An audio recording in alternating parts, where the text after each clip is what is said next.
or the sacrifice this forest demands, so that the true diviners can stand atop the mountain of corpses and claim their riches.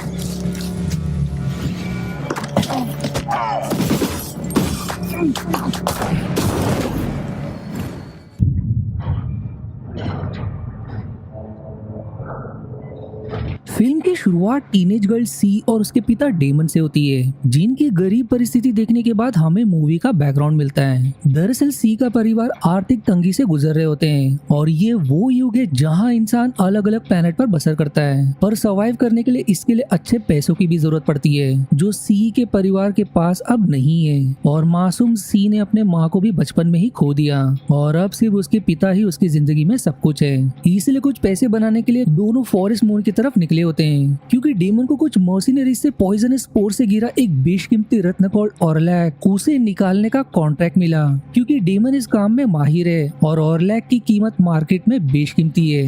अगली सुबह तक उठने के बाद उन्हें पता चलता है कि उनका लैंडर अब फॉरेस्ट मून के क्षेत्र में है, इसलिए उनका लैंडर स्पेस स्टेशन से डिस्कनेक्ट होते ही फॉरेस्ट मून की तरफ निकल पड़ते हैं। पर फॉरेस्ट मून के एटमॉस्फेयर में प्रवेश करते ही टेक्निकल मैलफिक्शन के कारण उनका लैंडर झटके खाने लगता है और अंत में टारगेटेड डेस्टिनेशन के बजाय कहीं दूर लैंड कर जाते हैं, पर भाग्य से किसी को चोट नहीं आती। मून फॉरेस्ट पर सी का यह पहला अनुभव होता है, जिसकी खूबसूरती देखते ही बनती है, पर बाहर का वातावरण इंसानों के लिए पॉइजनस होता है, इसलिए उन्हें सांस लेने के लिए फिल्टर्स का प्रयोग करना पड़ता है। और अब दोनों अपने मंजिल की तरफ निकल पड़ते हैं। वो दोनों कुछ ही दूर निकले होते कि डेमन को एक अबैंडन खुदाई का स्थल नजर आता है, जिसके भीतर वही बेशकीमती ऑरलैक दबा है। डेमन इस काम में माहिर बारीकी से काम पर लग जाता है। धरती के जड़ में पनपता फ्लैशी पॉड को निकालकर उसके पॉइजनस स्पोर्स को क्लीन करके उसे डाइसेक्ट करने पर फाइनली उनके हाथ बेशकीमती ऑरलैक लगता है, जिसकी मार्केट में कीमत इतनी है कि उनका लोन तक क्लियर हो सकता है।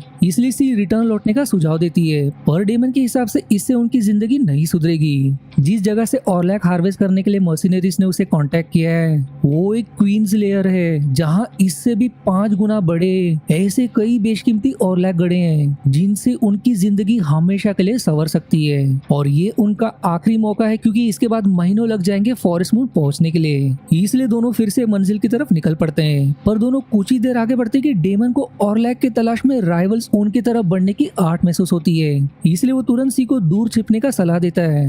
वो राइवल्स एजरा और उसका साइलेंट कंपेनियन लुटेरे होते हैं, जो खुद भी ऑरलैक के तलाश में यहाँ आए थे, पर ऑरलैक के लालच में मारपीट के कारण उनका शिप बर्बाद हो गया, इसलिए वो कई समय से यहाँ फंसे हुए हैं। उनका प्लान डेमन को लूटकर ठिकाने लगाकर उनका शिप लेकर यहाँ से आजाद होने का है, पर डेमन अपने जान के बदले एक काउंटर ऑफर करता है कि सिंस उनके पास हथियार है, अगर वो चाहे तो सभी मिलकर काम करके वो खुद मर्सिनरीज को ठिकाने लगाकर सारा खोज अपने लिए रख सकते हैं। और सिर्फ वही जानता है कि क्वींस लेयर कहाँ है। एजरा के लिए बढ़िया सौदा होता है, इसलिए लालच में वो तुरंत मान जाता है, पर डेमन का प्लान सी की मदद से उन्हें रास्ते में ही ढेर करने का होता है। इसलिए जैसे ही उसे एक मौका दिखाई देता है वो तुरंत सी को इंस्ट्रक्शन देता है उन्हें गन पॉइंट पर धरने के लिए। सी थोड़ी घबराई पर अंत में सफल हो जाती है और डेमन भी एजरा से उसका गन छीन लेता है, पर उनके हथियार लेकर भागने के बजाय डेमन लालच में अब उन्हें ही लूटने लगता है। एजरा उसे माफी मांगकर उन्हें जिंदा बख्शने की विनती करता है। सी भी अपने पिता को समझाने की कोशिश करती है, पर डेमन के सिर पर पैसों का भूत सवार होता है,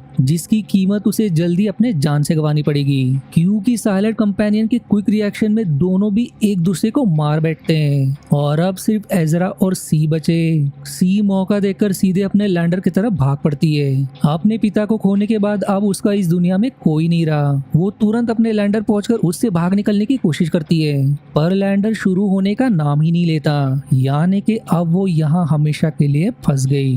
पर अब वो और कर भी क्या सकती है, बाहर जाना भी उसके लिए खतरा होगा, क्योंकि एजरा उसे जरूर खोज निकालेगा। इसलिए वो लैंडर में ही अपना दिन काटने लगती है, पर वो ज्यादा दिन तक सर्वाइव नहीं कर पाती और अब उसका फूड सप्लाई भी खत्म होने लगता है। ऊपर से एजरा उसकी शिप को खोज निकालता है और उसे हाईजैक करने की कोशिश करता है, पर सी उसे घायल करके उसका पिस्टल उससे छीन लेती है। इस प्लेनेट पर किसी भी तरह का घाव खतरनाक होता है, इसलिए वो उससे तुरंत मेडकिट की विनती करता है, पर सी का इरादा कुछ और ही, वो अपने पिता का बदला लेने पड़ती है। पर एजरा उसे याद दिलाता है कि वो यहाँ अकेली है, अब सिर्फ वो ही उसे प्रोटेक्शन प्रोवाइड कर सकता है, क्योंकि वो यहाँ का चप्पा चप्पा जानता है और यदि वो मर्सिनरीज के हाथ लगी तो वो निर्दय जरूर उसकी जान ले लेंगे। वो खुद भी इस बार काउंटर ऑफर करता है कि वो दोनों डेमन का ओरिजिनल प्लान फॉलो कर सकते हैं क्योंकि उसे खुद भी ऑरलैक हार्वेस्ट करने आता है। सी उसे याद दिलाती कि वो उसकी बात क्यों माने क्योंकि उसने उसकी पिता की जान ली, पर एजरा उसे याद दिलाता है कि उसके पिता ने भी वही करने की कोशिश की थी जो उन्होंने उसके साथ किया और वो सर्वाइव करने के खातिर उसे ऐसा करना पड़ा था। ये सब जानने के बाद सी अब कर भी क्या सकती है, इसलिए अंत में उसका सौदा एक्सेप्ट करना ही पड़ता है और उसे मेडिकल सप्लाई देकर एजरा खुद को टेम्पोरली क्योर करके दोनों भी अब क्वींस लेयर के लिए निकल पड़ते हैं। पर सी को अब भी उस पर भरोसा नहीं, इसलिए वो पिस्तौल के पॉइंट पर उसके पीछे पीछे चलती है और सफर के दौरान सी को समझने लगता है कि एजरा मन का उतना भी बुरा नहीं है, इसलिए धीरे धीरे दोनों में एक दूसरे के लिए ट्रस्ट बनने लगता है। पर एजरा के लिए सबसे बुरी खबर कि वातावरण में फैले पॉइजनस स्पोर्स के कारण अब उसका घाव इन्फेक्ट होने लगता है और यदि उसने जल्दी कुछ नहीं किया तो उसका पूरा शरीर इन्फेक्ट हो जाएगा। इसलिए एजरा नजदीक के सेटलर से ऑरलैक के बदले उनसे मेडिकल किट के लिए विनती करता है, पर विलेजर्स का इरादा कुछ और ही होता है। वो खुद एजरा को अरबों रुपए का ऑरलैक ऑफर करते हैं इस बदले में कि उसे सी उन्हें देनी होगी क्योंकि उनके समुदाय में अब एक भी लड़की नहीं रहेगी, जिसके कारण जल्दी वो सभी लुप्त हो जाएंगे।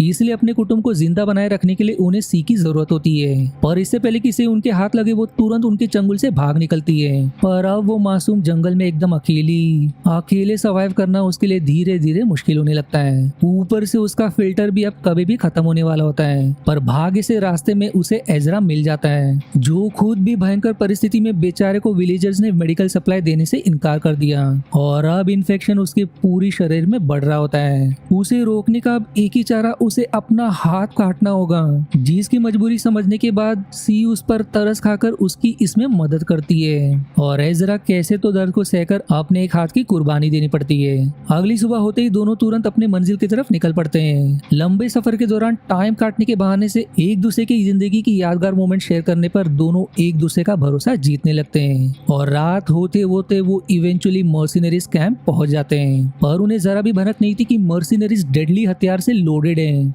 उन्हें पता चलता है कि मर्सिनरीज को दुनिया के सबसे खतरनाक कैदियों को एस्कॉर्ट करने का काम सौंपा गया था, जिसके दौरान ही उन्होंने क्वींस लेयर की खोज की। वो उनके सामने नहीं टिक सकते, इसलिए खुद को डेमन बताकर अपना प्लान बदलकर उनके सामने नया प्रस्ताव रखता है कि वो उनके लिए ऑरलैक हार्वेस्ट करने के लिए तैयार है अगर वो उन्हें भी अपने शिप में उनके साथ ले चले।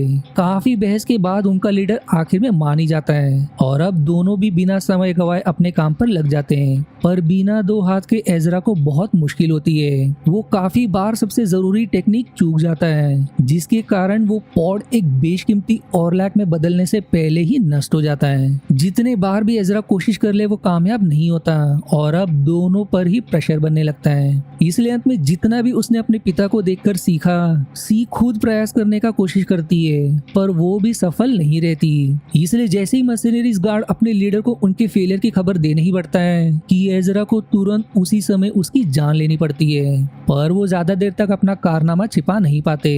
इससे पहले कि उनकी खबर यही बन जाए, एजरा उन्हें चकमा देकर तुरंत भाग पड़ते हैं और अब मर्सिनरीज की पूरी सेना उनके पीछे पड़ जाती है। कैसे तो कई मर्सिनरीज को ढेर करने के बाद बेचारा एजरा बुरी तरह से घायल हो जाता है। अब दोनों के पास भी बच निकलने का कोई चारा नहीं होता, इसलिए मर्सिनरीज को डिस्ट्रैक्ट करके सी को मर्सिनरीज का शिप हाईजैक करके अकेले भागने के लिए एजरा उसे मना लेता है और अब बेचारा अकेली ही उनके साथ भिड़ जाता है। पर सी एन मौके पर अपना विचार बदल देती है और तुरंत मेडकिट हासिल करने के लिए कैंप की तरफ भागती है, जहां वो बॉक्स में कैदी पहले ही रिहा हो चुका होता है, जो भाग्य से उसे छोड़कर मर्सिनरीज की जान के पीछे पड़ जाता है। इस मौके का फायदा उठाकर सी एजरा की मलम पट्टी करके तुरंत मर्सिनरीज की शिप को लेकर दोनों भाग निकलते हैं और फिल्म उनके आजाद होने की खुशी के साथ ही खत्म हो जाती है। आशा है आपको मेरी एक्सप्लेनेशन पसंद आई। यदि हाँ तो प्लीज वीडियो को लाइक करना और चैनल को सब्सक्राइब करके सपोर्ट करना ना भूलें। मिलते हैं अगले एक्सप्लेनेशन वीडियो में, तब तक के लिए धन्यवाद दोस्तों।